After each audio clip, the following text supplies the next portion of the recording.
Familjet shqiptare po kalojnë një periudhë të fortë tranzicioni nga fenomenet e migracionit, varfërisë, kostet të larta të jetesës, që po ndikojnë në uljen e martesave dhe nga ana tjetër divorcet kanë një tendencë rritje.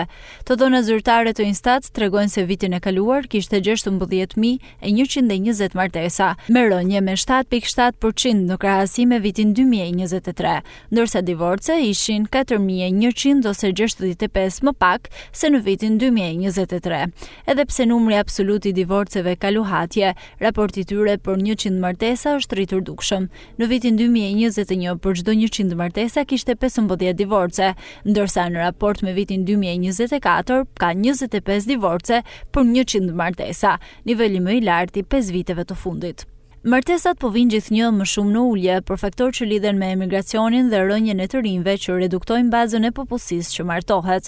Presioni ekonomik është bërë një faktor vendimtar, si për moslidhje në martesë, ashtu edhe për divorcin. Të rinjt përballen me paga të ulta, qira të larta, apartamente të papërballueshme për të blerë dhe vështirësi serioze për të krijuar kushte të qëndrueshme për një familje.